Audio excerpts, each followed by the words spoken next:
The wind screams like something dying, tearing through the October night with the kind of violence that splits trees and bends metal. At 2:34 in the morning, the temperature drops below freezing, and the mountain lodge sits empty except for the men inside. The fire crackles in the stone fireplace, casting shadows that dance like living things across the dark wood walls. Sofia Morgan stumbles through the entrance and the cold dies away behind her. One eye swollen completely shut, purple-black, the color of a bruise that tells a story of fists and cruelty.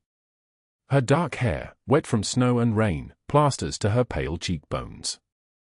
Handprint bruises darken her throat like someone pressed death into her skin and then pulled away. Her waitress uniform from the Sapphire Hotel is torn at the shoulder. Blood drips from a split lip onto the river stone floor, one drop, then another, creating small red pools that glisten in the firelight. Her breath comes in panicked gasps. Visible breath, visible fear, visible destruction. She collapses against the fireplace hearth, her hands shaking so badly she cannot catch herself. She crashes against the warm stone and stays there, trembling like a wounded animal backed into a corner. The men in expensive black suits had been standing in this lodge for the last 6 hours. They go absolutely still. Marco, his face all sharp angles and scar tissue, exchanges a look with Pietro, whose hand moves instinctively toward his jacket. The third man does not move at all. He simply watches. From the shadows by the window, Luca Caruso steps forward into the light. He is in his early 40s, though something ancient lives in his eyes. His suit costs more than Sofia's monthly rent, tailored Italian wool, perfectly fitted to broad shoulders. White dress shirt unbuttoned at the collar, revealing a chest marked with a tattoo that tells a story only he remembers. His hair, dark with silver threading at the temples, is brushed back from his face. A scar runs from the edge of his left eye down to his jawline, a thin white line that somehow makes him more beautiful and more terrible at once. His hands are large, scarred, the hands of a man who has used them for things beyond conversation. A gold watch sits heavy on his left wrist, worth more than some people's cars. His eyes are the color of winter steel, and they are fixed on Sofia Morgan with an intensity that makes the air in the room feel thin.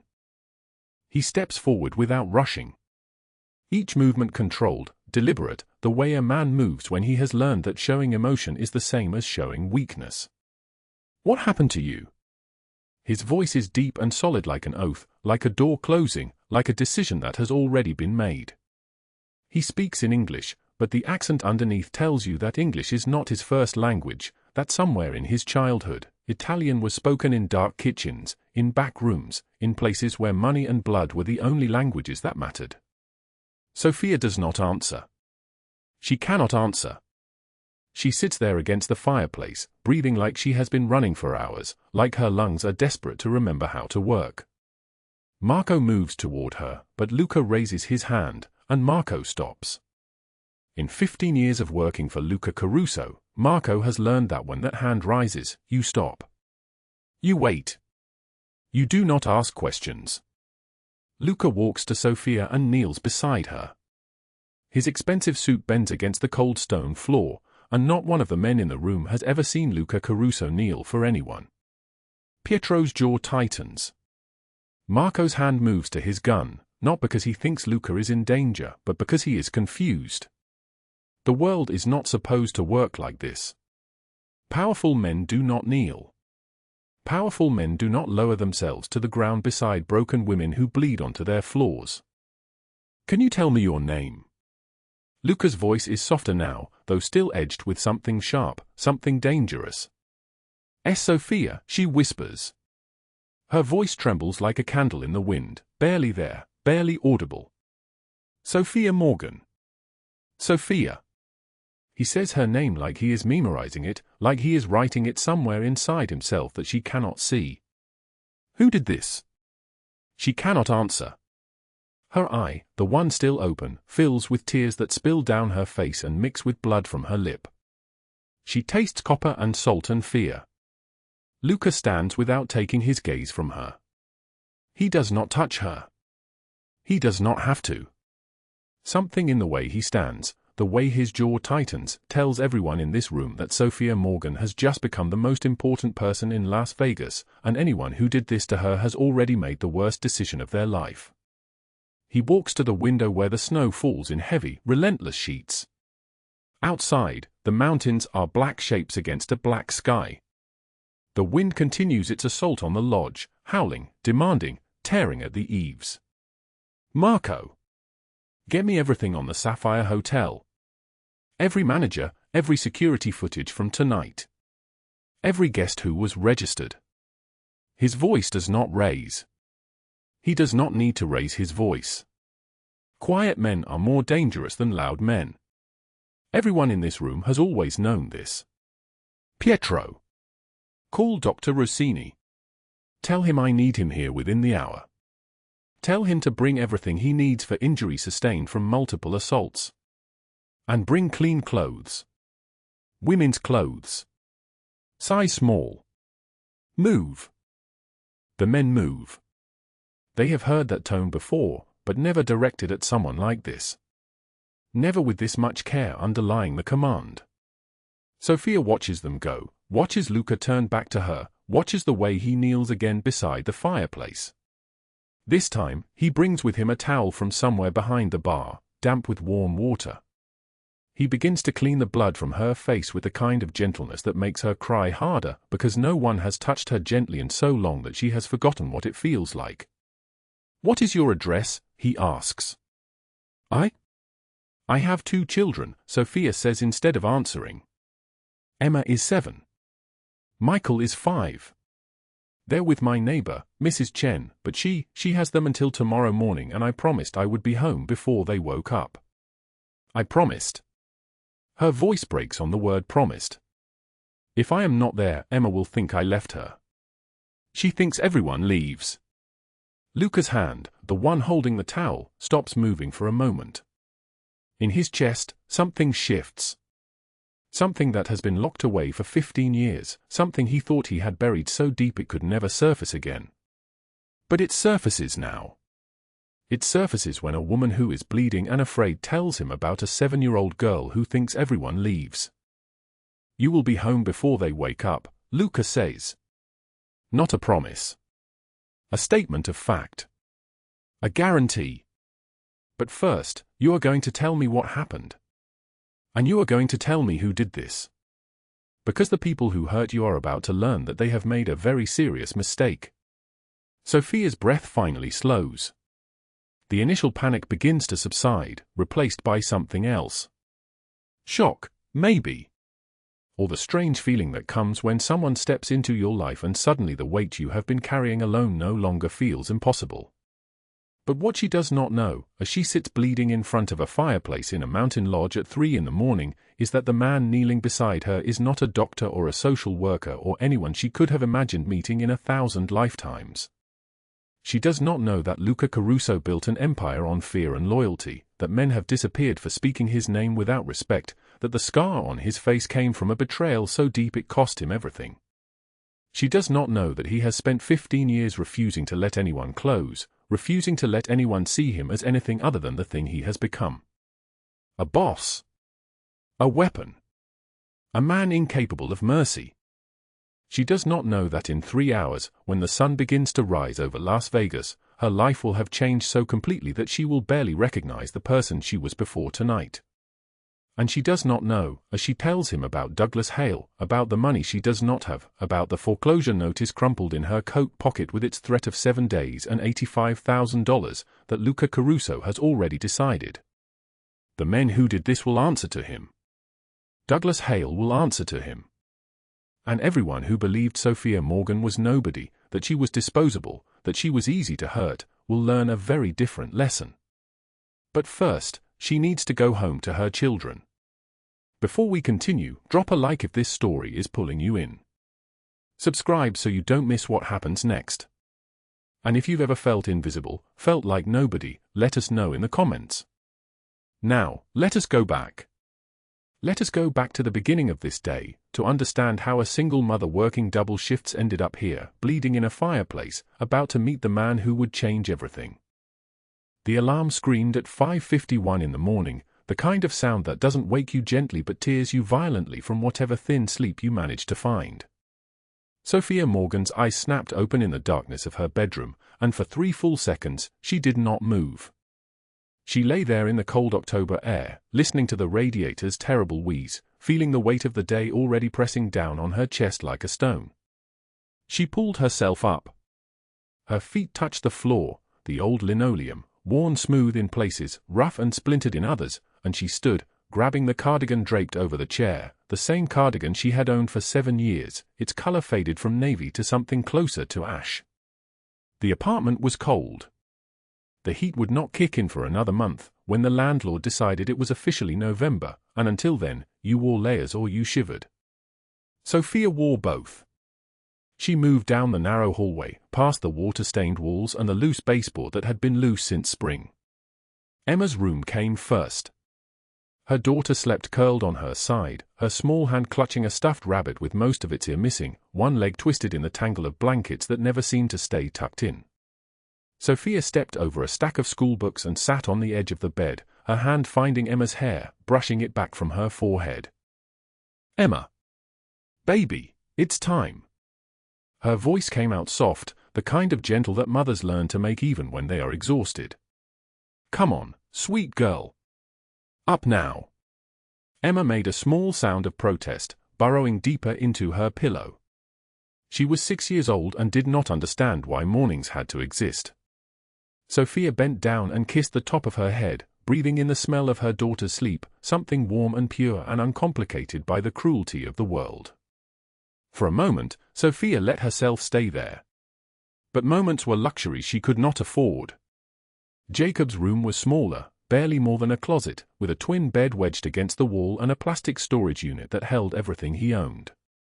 He slept with his mouth open, his 4-year-old body sprawled across the mattress like he owned the entire world.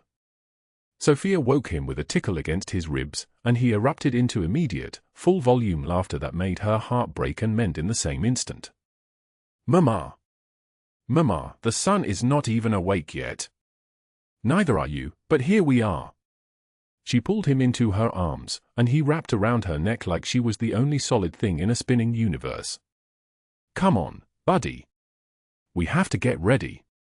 Emma needs her breakfast, and you need your lunch packed."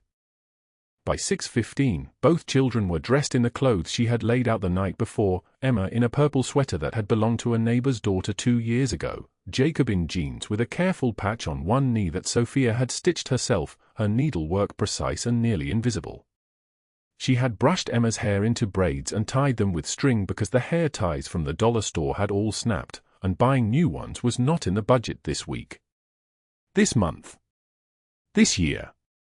The kitchen was barely larger than a closet, a galley space with a stove that had exactly one reliable burner and a refrigerator that made a sound like it was slowly dying, which it was.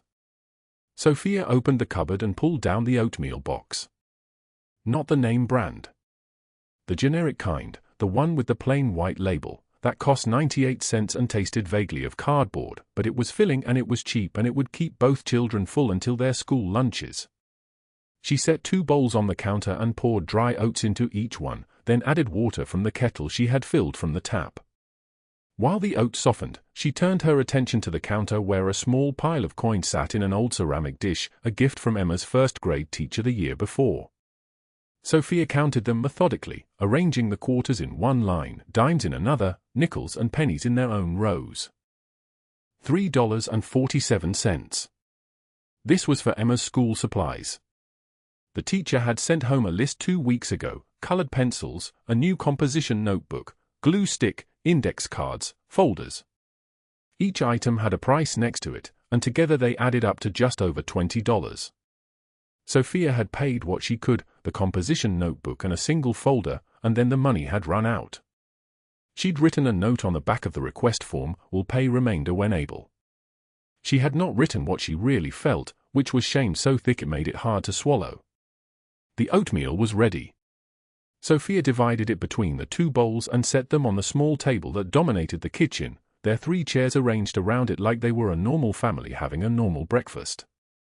She poured milk, the cheapest brand, from the store's own label, into 2 small cups and sat down between her children, watching them eat. Emma ate with careful, deliberate bites, the way she did everything. Jacob ate like he was afraid someone would take the bowl away, shoveling in spoonful after spoonful. Sophia drank black coffee from a mug that said "World's Best Mom" on it, a gift from Emma for Mother's Day, and tried not to think about the foreclosure notice in her coat pocket. She could not avoid thinking about it. At 6:22, she helped them bundle into their jackets. Emma's was from Target, purchased 3 seasons ago when it was on clearance for $12. Jacob's had belonged to Emma first, and before that it had belonged to a boy whose mother had given it to Sophia through the church donation bin. The zippers stuck a little, but they still worked. Sophia knelt and pulled Jacob's hood up over his head, tucking his hair back, making sure his fingers were covered by his mittens. The mittens matched nothing, one blue, one grey, but they were warm. "Are you walking us to school?" Emma asked. There was hope in her voice, the kind of hope that Sophia hated to disappoint. "I'm going to walk you to the corner, baby. Then Mrs. Chen will meet you there and take you the rest of the way." Sophia had arranged this with their neighbor 2 months ago, a woman who took Emma and Jacob in the mornings and waited with them until another parent from the school arrived. It saved Sophia the 43-minute walk to Emma's elementary school and another 35 minutes to Jacob's preschool. Time she did not have. They left the apartment at 7:02. The hallway smelled like someone's cooking and the radiator and something else Sophia had learned not to ask about. She locked the door behind them, 3 locks, because this was Las Vegas and this was the neighborhood where people understood that things could be taken if you didn't secure them, and together, the 3 of them descended the stairs. The morning was cold, the kind of cold that comes early to the desert when the sun hasn't yet burned away the October night. Leaves scattered across the sidewalk in colors that would have been beautiful if Sophia had time to notice them. She didn't. She was counting the blocks to Emma's school corner, calculating exactly how many minutes the walk would take, already thinking about the bus schedule and whether she had remembered to pack Jacob's lunch and whether she had enough change for both bus rides, there and back, because the bus cost $2.50 each way. The corner came into view. Mrs. Chen was already there, waiting, her own grandchild holding her hand. Sophia knelt down and hugged both Emma and Jacob, kissed the tops of their heads, and said the words she said every morning: "Be good. Be kind. Listen to your teachers. I will see you tonight." "When tonight?" Jacob asked. He always asked. "When the sun goes to sleep. I promise." She watched them go, watched Mrs. Chen take Jacob's hand, watched Emma turn back once to wave, and then Sophia turned around and began walking toward the Sapphire Hotel. 43 minutes of walking, through streets that were beginning to come alive, past people heading to their own jobs, their own lives, their own destinations. Her shoes, the ones with the sole beginning to separate from the heel, slapped against the pavement with a rhythm that matched her heartbeat. The walk took exactly 43 minutes and 18 seconds. She knew because she checked the clock on the corner bank every morning.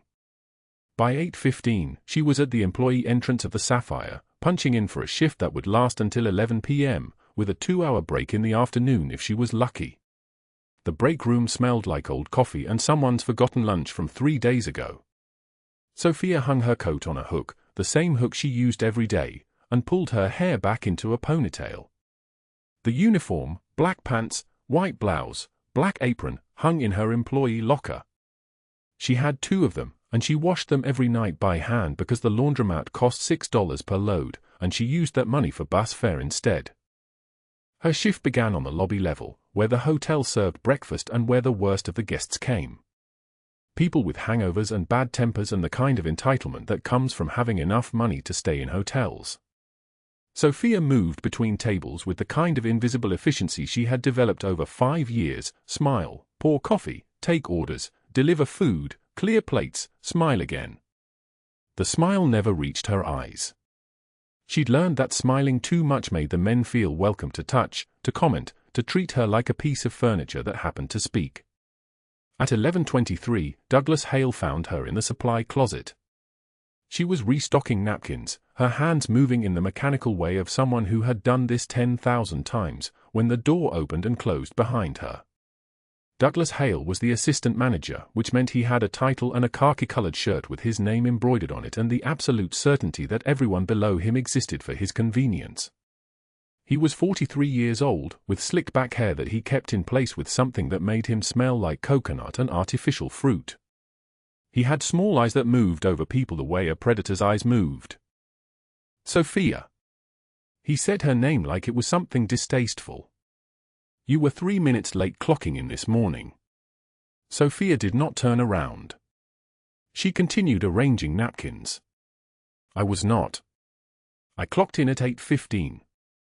You clocked in at 8:15. His voice dripped with mockery. Let me check the system. He stepped closer. She could smell him now, coffee and his cologne and something sour underneath. You were 3 minutes late. That comes out of your tips.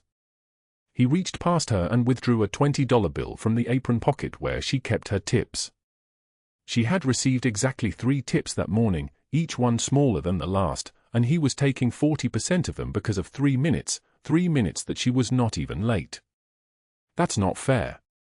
The words came out small, barely audible. Fair. Douglas laughed. It was the kind of laugh that had no humor in it. He stepped even closer so that she was pressed against the shelving unit behind her. She could see the whiskers on his neck, the way he'd missed a small section when shaving. You know what's fair? Me not telling your boss that you've been stealing from the hotel. I haven't stolen anything. That's not what the inventory says. His hand came up and touched her shoulder, his fingers pressing in a way that was not quite violent but was absolutely threatening. You don't report me for anything, and we get along just fine. You understand? You don't say a word about me, about any of this, and you keep your job. You lose this job? He leaned in close enough that she could taste his breath.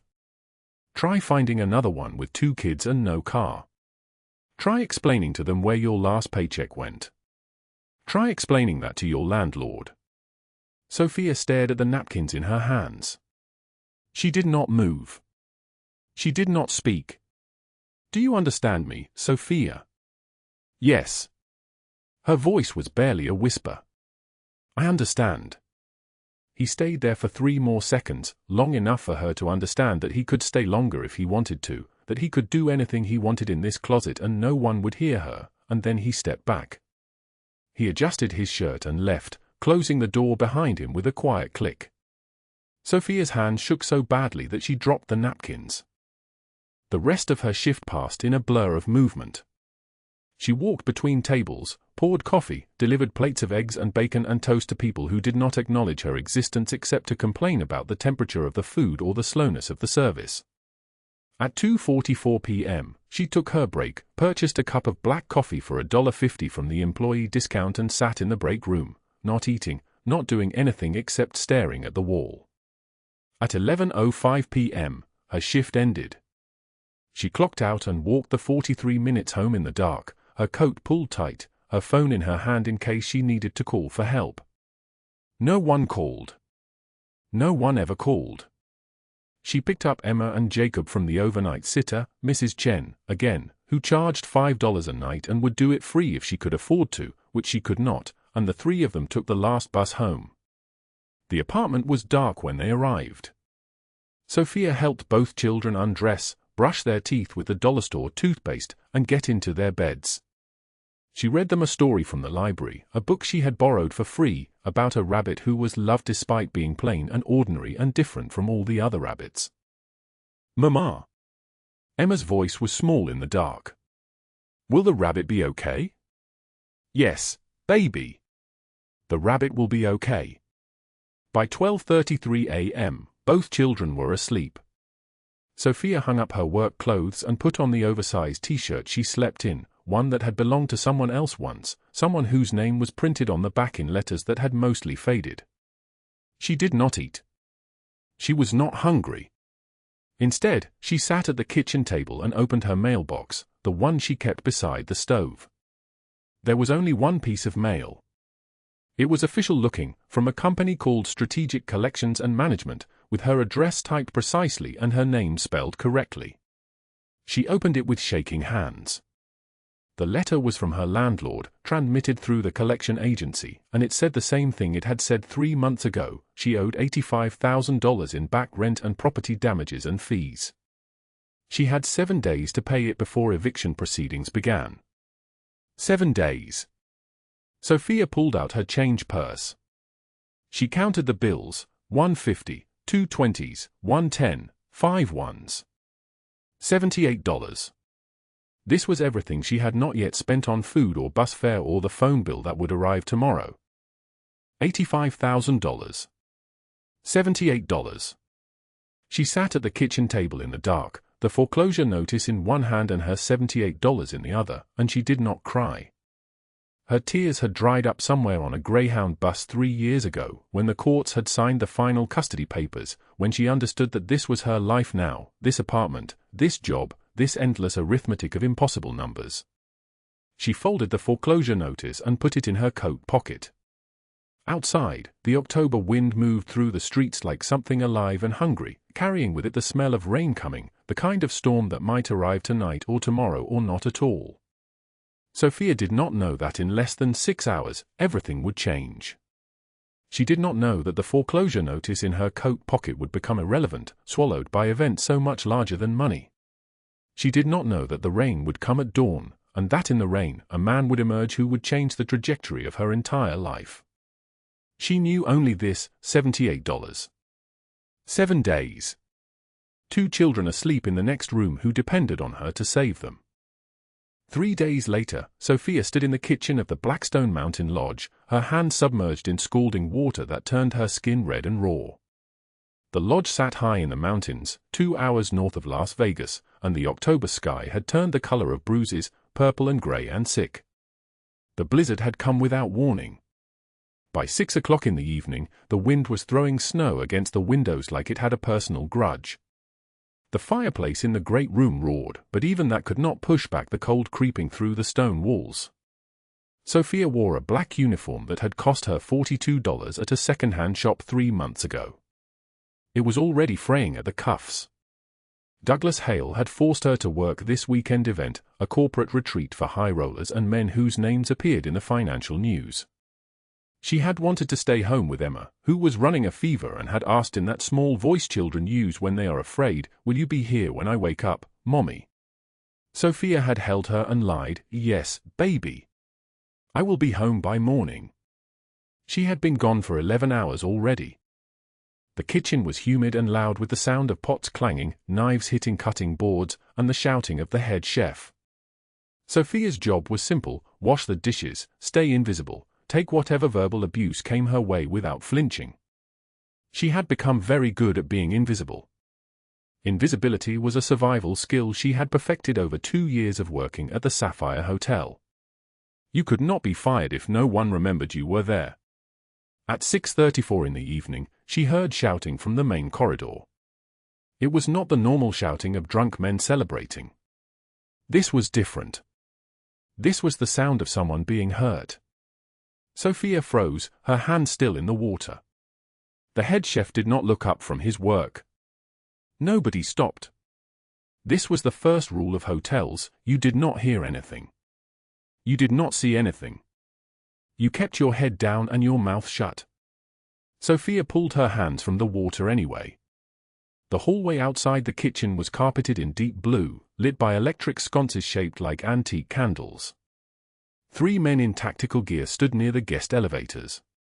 One of them had his hand around the throat of an elderly man, frail, maybe 70 years old, wearing a gray cardigan and trembling.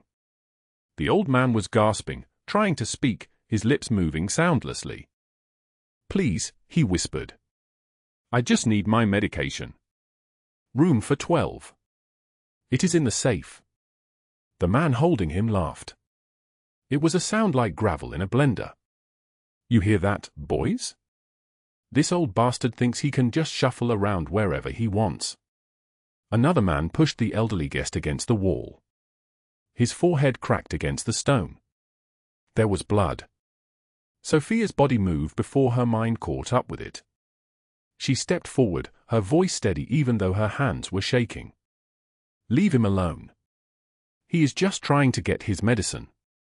The three men turned to face her as one, like synchronized swimmers, and Sofia understood immediately that she had made a mistake. A terrible, irreversible mistake. The man nearest to her was tall, maybe 6'2", with a scar running from his left eye to his jawline. He smiled at her the way a shark smiles. Well, well. A waitress with opinions. His voice was soft. Softness like that was more dangerous than shouting. Sofia took a step backward. I did not mean. He moved fast. Faster than she could follow. His hand closed around her throat like a vice, cutting off her words, cutting off her breath. He slammed her against the wall hard enough to make her vision spark. Pain exploded through the back of her skull. Her finger scrabbled at his arm, her nails digging in, drawing blood. He didn't even flinch. The second man was laughing. The third man pulled a gun from his waistband and held it loosely, like it was nothing, like it was a cigarette. Sofia kicked. Connected with something, his knee maybe, and he grunted but did not let her go. She was drowning in air. The edges of her vision were going black. What she did not see was the hallway behind them. What she did not see was Luca Caruso standing in the shadows, absolutely motionless, his expression carved from stone. He wore a black cashmere coat that cost more than Sofia's annual rent. His watch, platinum and Swiss-made, caught the light. Marco stood 2 steps behind him, hand moving toward the gun at his hip, but Luca raised one finger, barely moving, and Marco stopped. Luca watched this woman, this nobody in a fraying uniform, who had stepped forward to defend a stranger. In 15 years working for Luca Caruso, Marco had learned that his boss did not watch people. He observed them, the way a general surveys a battlefield, with an eye toward weakness and exploitation. But this was different. Luca was watching her the way a man watches something breaking. The scarred man hit Sofia across the face. Her eye swelled shut immediately, the capillaries bursting like fireworks under the skin. She tasted blood. They hit her again, and again, their fists landing with the weight of malice. She was smaller than them, weaker, and they knew it. They beat her until she stopped fighting. Then they beat her a little longer, just because they could. When they were finished, they dropped her on the tile floor like trash. One of them spat. They left without running, without hurrying, because men like that do not hurry. The world moves around them. Luca stepped aside to let them pass. He did not look at them. He was still looking at Sofia, crumpled on the floor, her body shaking with silent sobs. Marco expected an order. Kill them. Bring them to me. Make them disappear. But Luca simply removed his coat and folded it over one arm. Call Pietro, Luca said quietly. Tell him to bring the car around front. We are leaving. Sir, those men. I heard them, Luca said. His voice was like thunder trapped in a cave. I know exactly who they are. The blizzard had worsened by 8:47 that evening. Sofia, barely conscious, had crawled outside, disoriented and running on pure animal instinct. The snow was already 6 inches deep and still falling. The parking lot stretched before her in white silence, her car somewhere in the darkness, but she could not remember where. Her vision swam. One eye was sealed shut by swelling. The cold bit at her exposed skin like teeth. She walked. Or she thought she walked. The snow was so deep it felt like walking through water. The lights of the main lodge came into view, and Sofia moved toward them like a moth drawn to flame. At 2:34 in the morning, she collapsed through the front entrance of the lodge's main hall, her body landing hard on the marble floor. Snow melted around her. Her breath came in gasps, clouds of white vapor in the cold air. The fire roared in the stone fireplace. The room was empty except for a man sitting in a leather chair, a book open on his lap that he was not reading. Luca Caruso rose to his feet. He was tall, 6'1", with dark hair touched at the temples with silver. His face was sharp, the face of something dangerous, but his dark eyes held something that looked almost like mercy. He wore an open white shirt despite the cold, and a thin gold chain caught the firelight. His suit was tailored Italian wool, the kind that required 3 fittings. On his left wrist was that platinum watch. On his right hand, 2 silver rings. He moved towards Sofia without any sudden movements, the way a man moves when he is trying not to frighten an animal. "Do not be afraid," he said, and his voice was not like thunder anymore. It was like something else, like an oath, like a promise, like the voice of someone accustomed to being obeyed. Sofia flinched away from him, her good eye wide with terror. Luca removed his suit jacket and draped it over her shoulders. It was still warm from his body.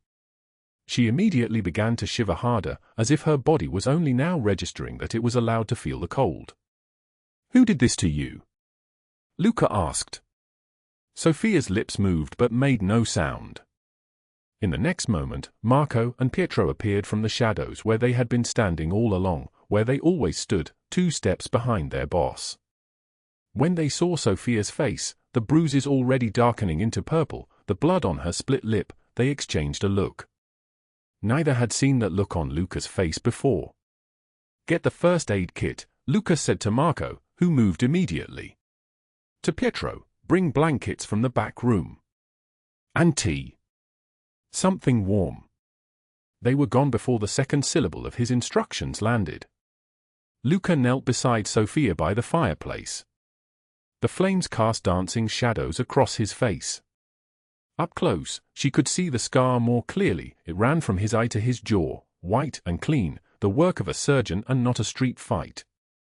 He reached out, moving slowly so she could see every movement, and gently touched her swollen eye with fingers that were surprisingly tender. "You are safe now," he said. "I promise you that. My name is Luca. What is yours?" It took her a long time to answer. When she did, her voice was barely a whisper, "Sofia." "Sofia," he repeated, as if committing it to memory. "Tell me what happened." The story came out in pieces as Marco returned with the first aid kit and Pietro with blankets and a thermos. Luca cleaned her wounds himself, his hands gentle, his movements careful. The fire crackled.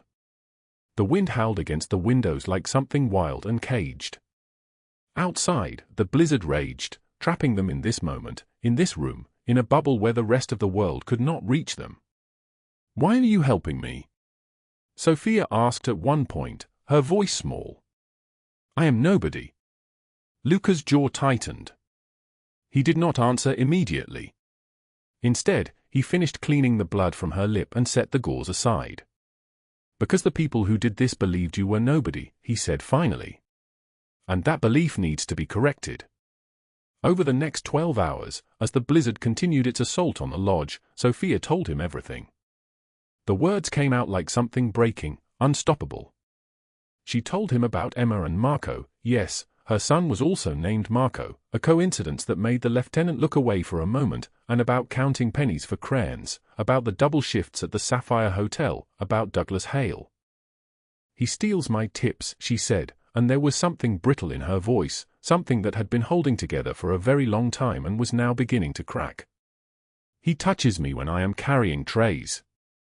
He says if I report him, he will make sure I never work in this city again." Luca was quiet for a long moment. When he spoke, his voice was different. Colder. "How much has he stolen?" "I do not know exactly. Hundreds. Maybe thousands." "And you said nothing." "I need the job." Luca nodded slowly, as if she had just explained something he already knew but needed to hear her say anyway. Sofia pulled the foreclosure notice from her coat pocket. Her hands were still shaking. She unfolded it and showed him the number written in black ink, $85,000. 7 days, she whispered. "I have 7 days to pay this or they take the apartment. I have $78, sir. Do you understand? $78. How am I supposed to find $85,000? She said it again, as if repetition might change the mathematics, $85,000. In the next room, Luca made 3 phone calls. His voice was precise, cold, and very quiet. He said things like "Find Douglas Hale and I want a full accounting and they work at the Sapphire Hotel and they answer to me now. After the third call, he deleted the number from his phone and returned to the fire. At some point, Sofia asked what he did. Luca sat for a long moment, the firelight making his scar appear and disappear. I solve problems, he said finally. What kind of problems? The kind that nobody else can solve. By dawn, the blizzard had exhausted itself. The sky was clearing. Luca gave Sofia a white card with only a phone number printed on it.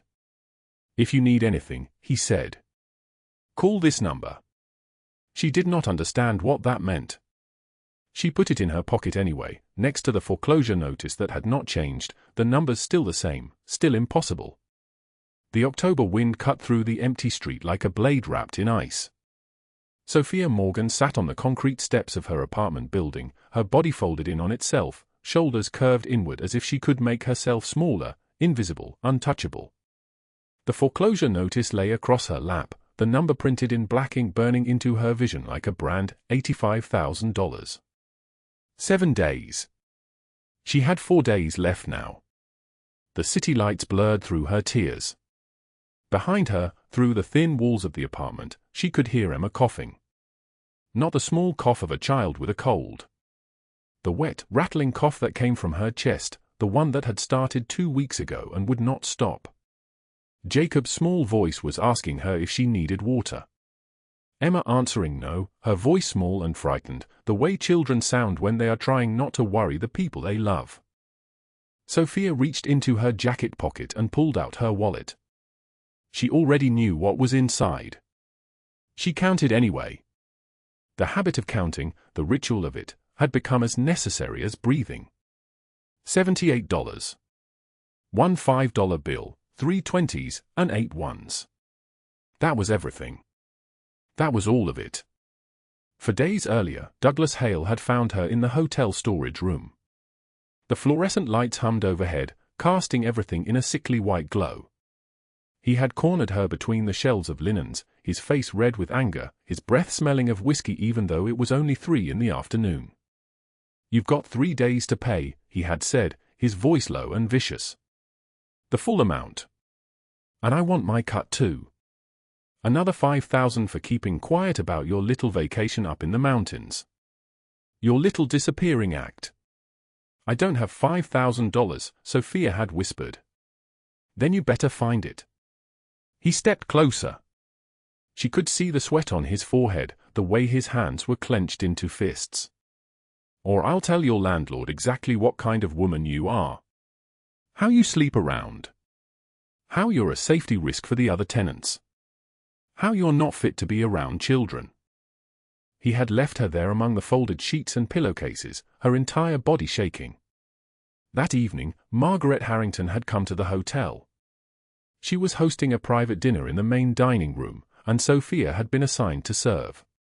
Margaret had arrived dripping in diamonds, diamond earrings, a diamond necklace that caught the light and threw it across the room in sharp fragments, a diamond bracelet that must have cost more than Sofia's entire apartment building.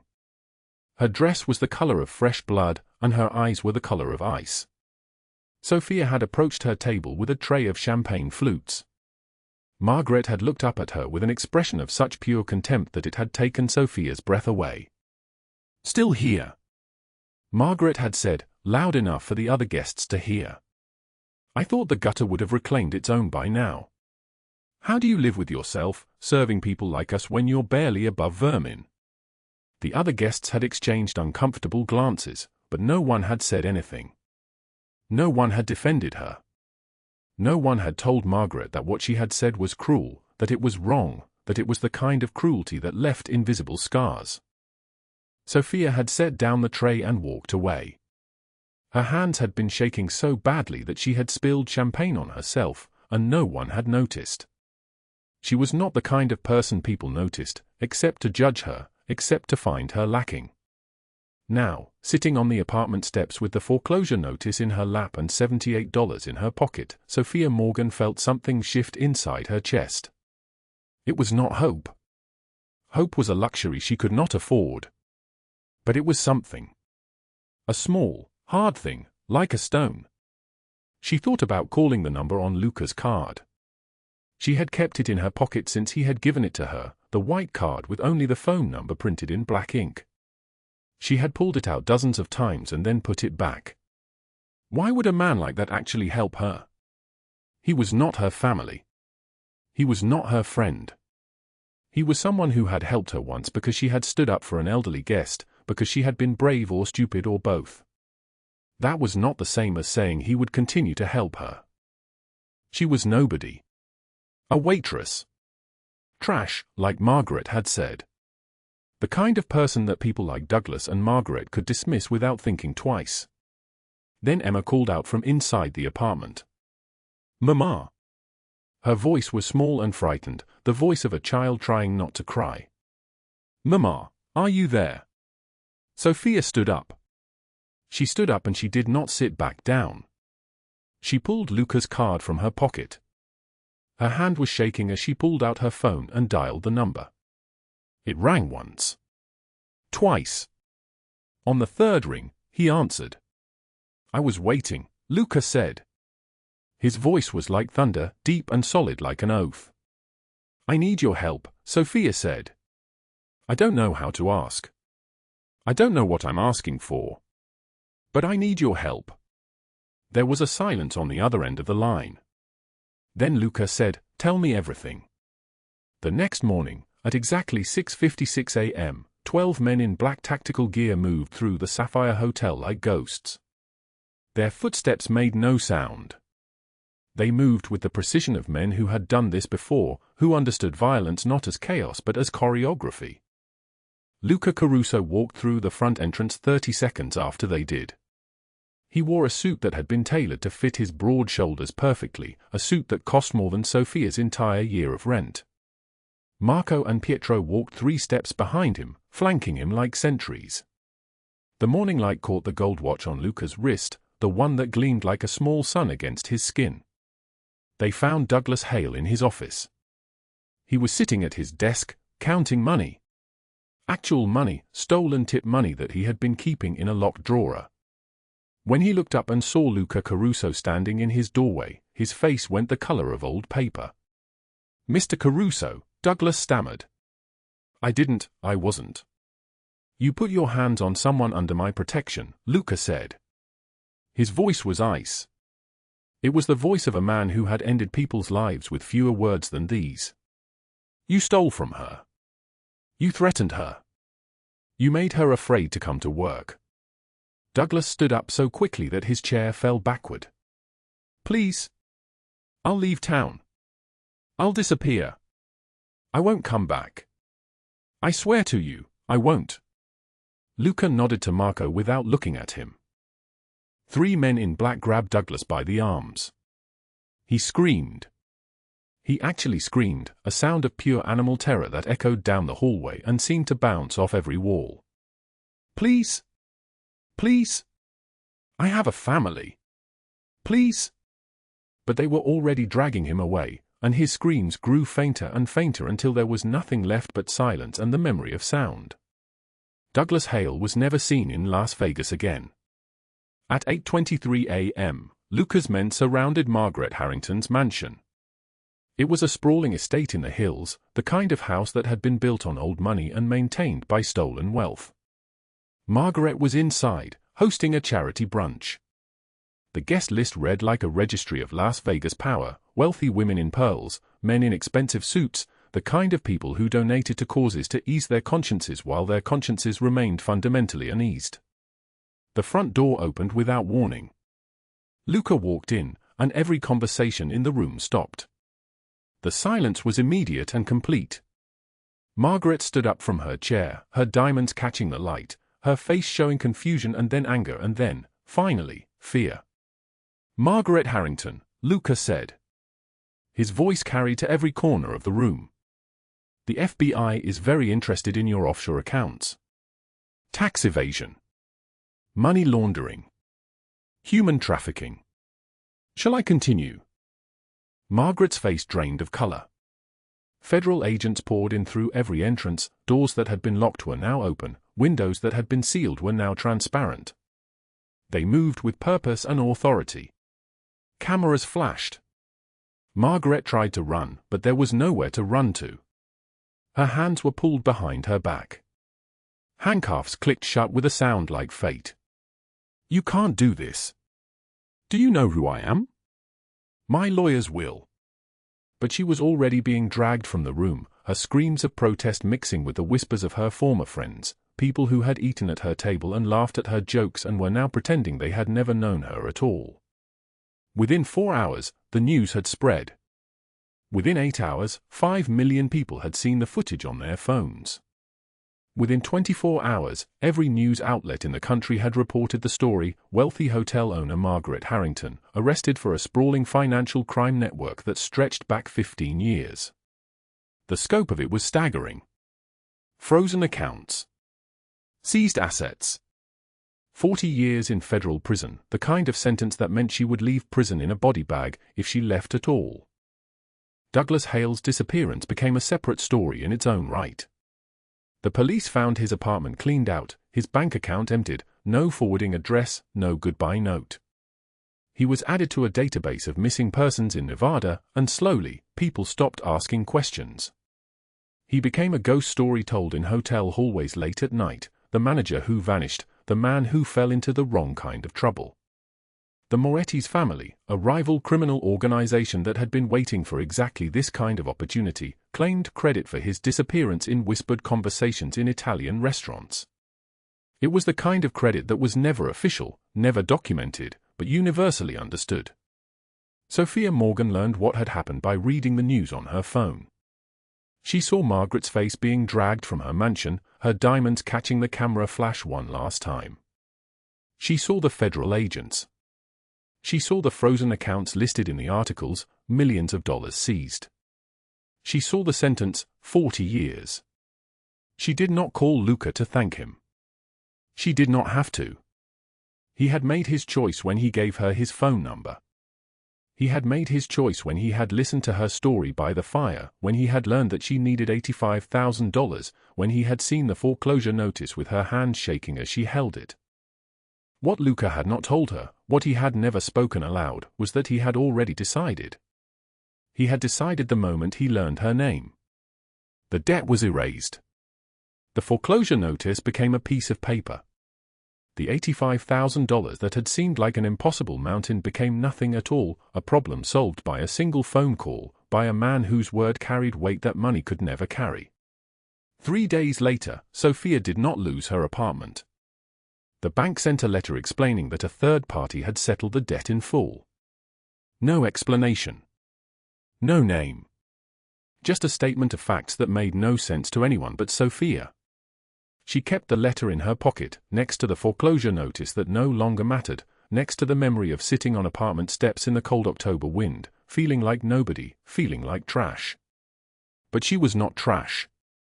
She had never been trash. And now, finally, someone important had decided that she mattered.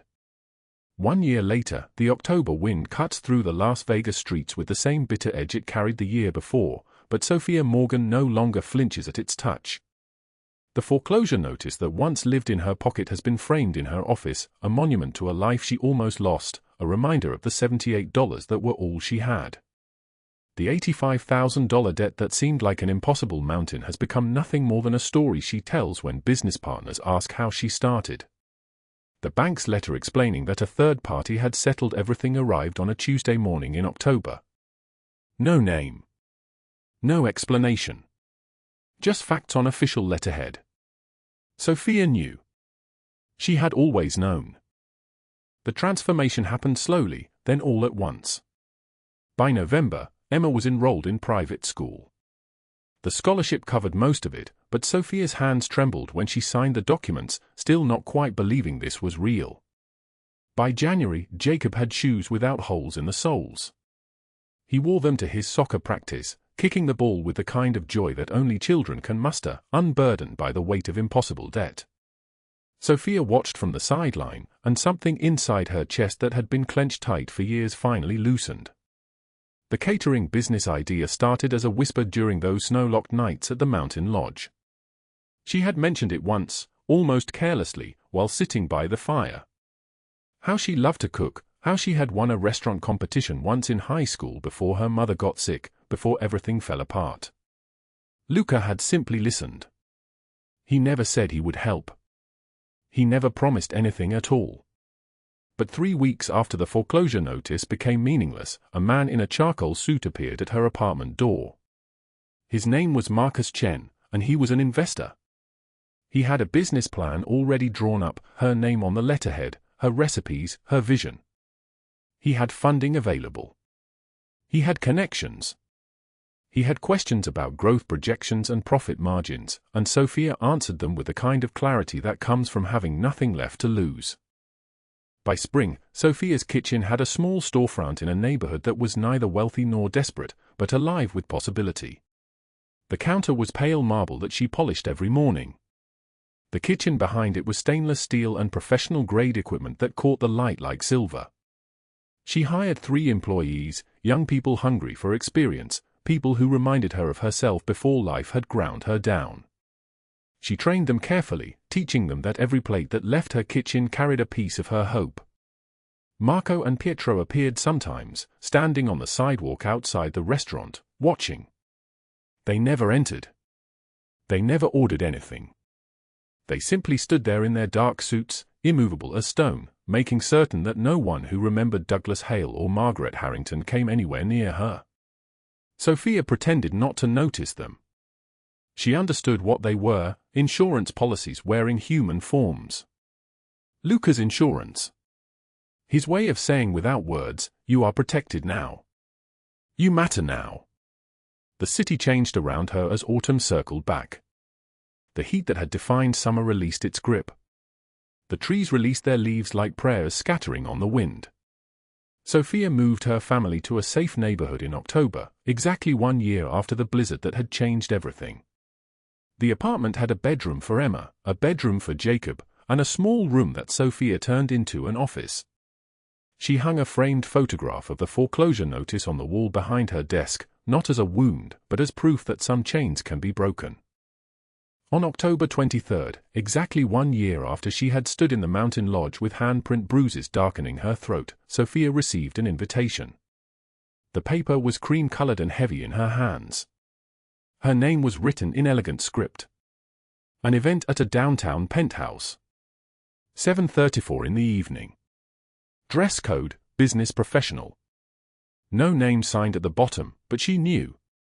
She had always known. The dress she chose was charcoal gray, professional and confident, the kind of dress a woman wears when she has earned her place at the table. Her bruises had faded to nothing. Her hands, once calloused from washing dishes 14 hours a day, had softened slightly, though the calluses would never completely disappear. She would not have wanted them to. They were proof. They were memory. They were why. The penthouse sat at the top of a building that gleamed like a monument to wealth. She arrived at 7:34, 11 minutes early because Sofia Morgan had learned a long time ago that punctuality was respect. The elevator rose silently, carrying her upward above the city. Floor by floor, the ordinary world fell away. At the top, the doors opened onto a space that seemed to exist beyond normal measurement, all glass and steel and impossible views. Floor-to-ceiling windows wrapped around the penthouse like transparent walls. Below, Las Vegas spread out like a circuit board of light, each glow representing someone's story, someone's hope, someone's small rebellion against darkness. Sofia walked to the windows and placed her palm against the glass. It was cold. She could feel the October wind pressing against it from outside, trying to push through, but the glass held firm. Inside was warm. Inside was safe. She heard footsteps behind her. The sound of expensive shoes on polished concrete. The sound of someone used to moving through the world without asking permission. She did not turn immediately. She let the moment stretch, understanding that sometimes anticipation is its own form of courage. "You've done well," Luca Caruso said, his voice like dark honey, like something both dangerous and comforting. Sofia turned. He stood in the penthouse doorway wearing a charcoal suit that cost more than her first month's earnings from the restaurant. The scar along his jawline caught the light, that permanent reminder of his own violence, his own history. But his eyes were different from the eyes that had watched her in the mountain lodge. Those eyes had been assessing. These eyes were something else entirely. These eyes held the kind of gentleness that powerful men rarely allow themselves. "I had help," Sofia said quietly. "Yes," Luca agreed. He moved closer, and she noticed that Marco and Pietro were not with him. For the first time since the mountain lodge, they were alone. "But you did the work. You built this. Nobody built it for you." The word hung in the air between them. Nobody. She had been nobody when she sat in that lodge with bruises blooming across her skin. She had been nobody when she had $78 to her name. She had been nobody when Douglas Hale touched her without permission and Margaret Harrington laughed while watching her humiliation. But she was not nobody anymore. Luca walked to the window beside her. Outside, the October wind tore at the city like it was trying to tear the world apart, but inside the penthouse, the air was perfectly still. He pointed downward, to the streets where she had once walked carrying impossible weight. "Do you see how many lights there are?" he asked. Sofia nodded. "Each one is a story," he said. "Each light represents someone fighting. Someone struggling. Someone like you were. But you rose above it." He turned to face her. "I've spent 20 years surrounded by people who fear me. They bow. They scrape. They would take a bullet if I asked them to. And they do these things because they are afraid of what I can take from them. But you defended a stranger when you had nothing. Not because you were looking for a reward. Because it was right." His voice roughened, like gravel being dragged across concrete. "That's not something you can teach. That's not something you can buy. That's something you are." Sofia felt her eyes glisten, but the tears did not fall. She had learned long ago how to hold them back, how to carry sorrow without letting it spill over. "I'm still nobody special," she whispered. Luca shook his head once, a movement filled with absolute certainty. "My own brother betrayed me. For money. For power. For things that turned to ash in his mouth. But you had $78 and you were willing to die for a stranger. That is not nothing. That is everything." He reached for her hand.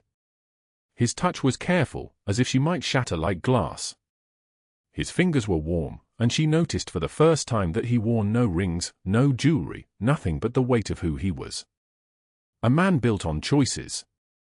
A man defined by what he protected instead of what he destroyed. "Some people enter your life not by accident," he said, and his voice was steady now, certain as stone, but by the hand of fate itself. "I believe that now. Because I do not believe in coincidence anymore. I believe I was supposed to be standing in those shadows the night you stood up to those men. I believe I was supposed to hear your story. I believe I was supposed to love you." The last words fell like a stone dropped into still water. Sofia squeezed his hand. The wind outside howled, but inside the penthouse, there was only the sound of two people breathing, the sound of impossible grace arriving when it was most desperately needed. "After the rain, the sky clears," Sofia said quietly. "And sometimes miracles come from the most unexpected places." Luca's rare smile appeared, a thing so uncommon, so fragile, that it seemed to glow with its own light. "Sometimes they do." They stood together at the window, overlooking Las Vegas, two people who had found each other in a blizzard and learned that some storms lead not to destruction but to home. The October wind pressed against the glass, but neither of them felt the cold anymore. They had already survived the worst winter of their lives. Everything else was just wind. This story teaches us that even in the darkest moments, love finds a way. If you believe that, hit like and subscribe.